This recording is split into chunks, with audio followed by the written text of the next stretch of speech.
Shout out to G-Man Boxing. Where's the piss bottle? It's over there.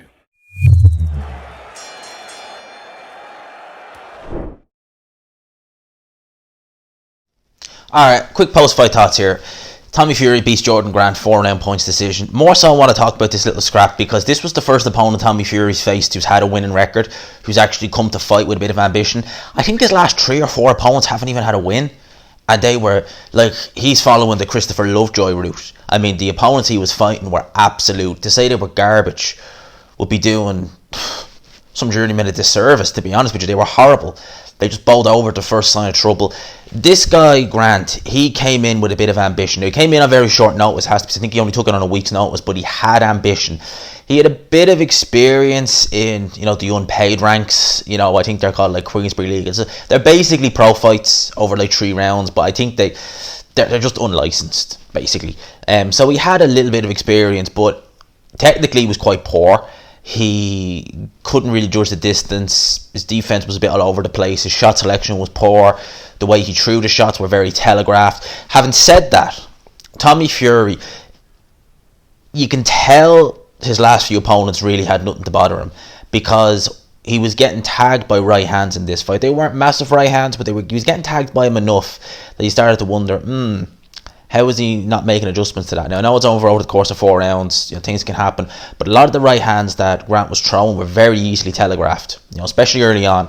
I think that was the first meaningful shot that landed was a right hand from Grant. Now, Grant has no knockouts in them 2 wins, so he's obviously not a big puncher.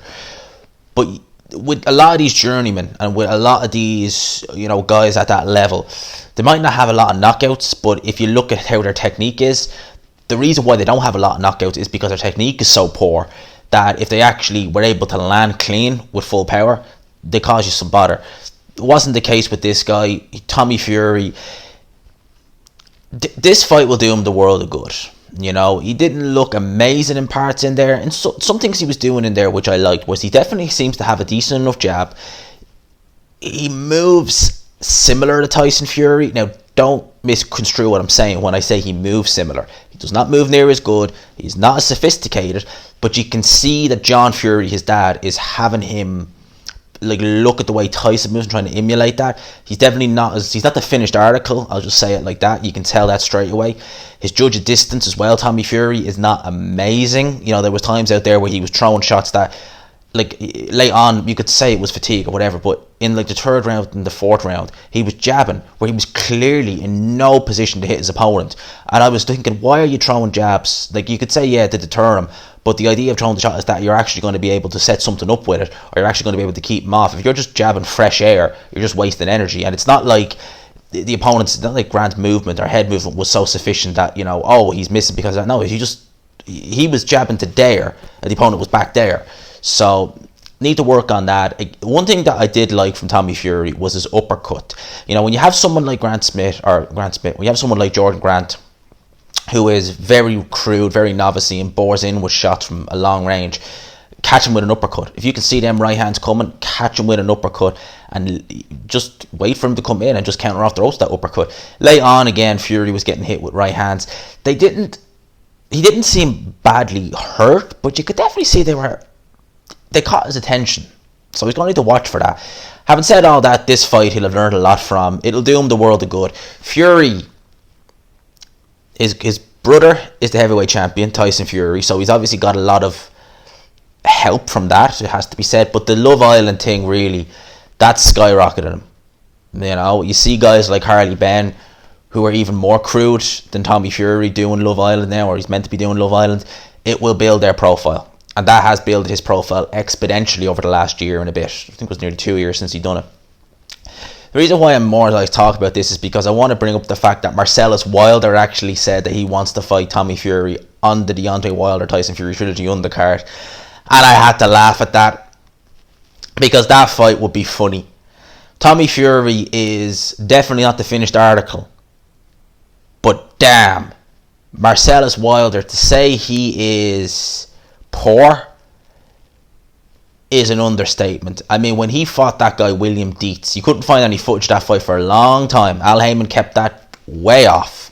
He was not letting that go out, so it was you couldn't tell if it was a beating or what it was. But then he fought a guy, what was the guy's name? Was it Del Long or something like that? And that was on the Wilder Ortiz undercard.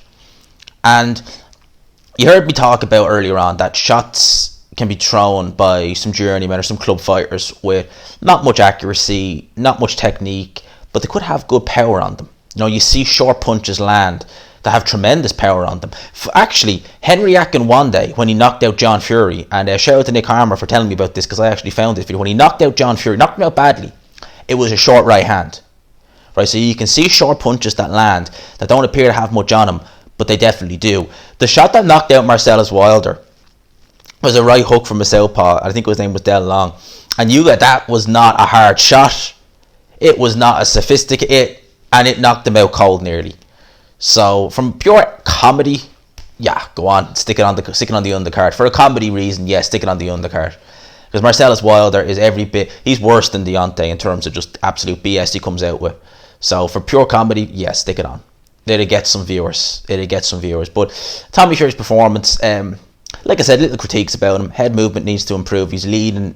He's moving out. He's moving out with his head or chin way up in the air. He got caught a few times, and his hands down by his sides. He needs to address that. At the end of the day, although Tyson Fury is his brother, he's nowhere near that level yet. Although they're trying to patent some of his movement like Tyson, it needs a lot of work. This fight will do him the world of good, make no mistake about that. It's better to go in there, have a 4-rounder against someone who's fighting you than to go and get 10-0 with 10 first-round knockouts against absolute cabbages. So this fight will do him the world of good. That's my thoughts on this. Let me know yours down below. Hope you enjoyed the video. If you did, you can smash the like for your boy. Subscribe, of course, if you haven't already. #GMansRocks, all that good stuff. For now, lads and lasses, I'll talk to you. Peace.